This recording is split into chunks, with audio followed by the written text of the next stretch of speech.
कि आप आईएसएस के मंच पर आए हैं और अध्यक्ष की पद की आप दावेदारी कर रहे हैं। तो मेरे साथ ऐसे काफी लोग हैं जो समाजशास्त्र से जुड़े हैं, वो ये जानना चाह रहे हैं, मैं भी जानना चाह रही हूँ कि आईएसएस के अध्यक्ष पद के लिए खड़े होने के लिए आपको कहाँ से प्रेरणा मिली और कैसे मिली?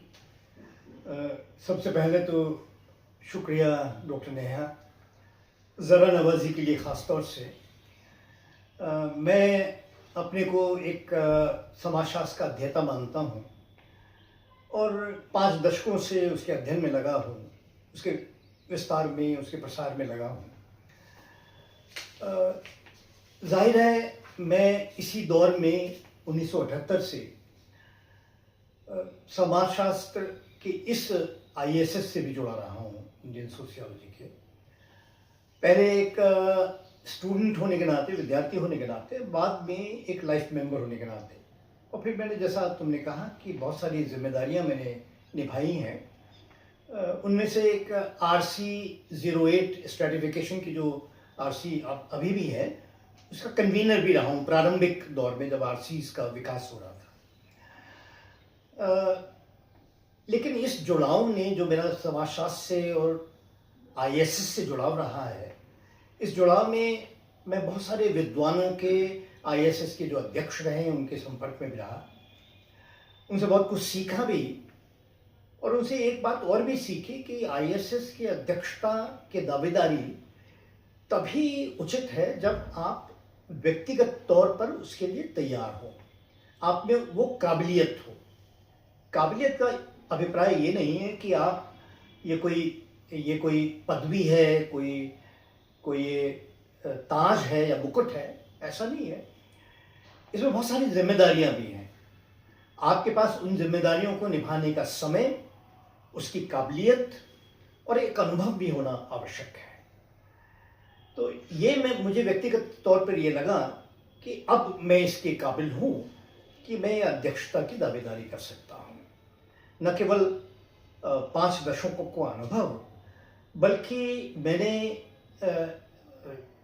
आपको ये मालूम ही होगा कि राष्ट्रीय अंतर्राष्ट्रीय मंचों पर भी 7,000 से अधिक सदस्यों का प्रतिनिधित्व करना भी है। क्या उस प्रतिनिधित्व के लिए मैं अपने को तैयार पाता हूँ? तो अब मुझे लगता है कि मैं उसके लिए तैयार हूँ। मैं उसका बेहतर तरीके से उसका प्रतिनिधित्व कर सकता हूँ। और न केवल ये, बल्कि अध्यक्ष की जिम्मेदारी ये भी है कि वो कोई हेड या डीनशिप नहीं है, कोई प्रशासन का मसला नहीं है।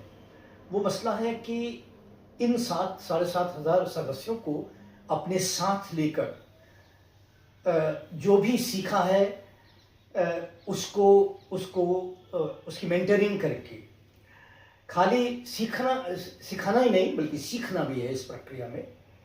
तो मैं ये कहता हूँ अक्सर कि मैं समाजशास्त्र को मैं रमता हूँ, उसको ओढ़ता हूँ, उसको बिछाता हूँ, तो ये कहना मुनासिब होगा। तो मुझे लगा कि मैं उसके काबिल हूँ।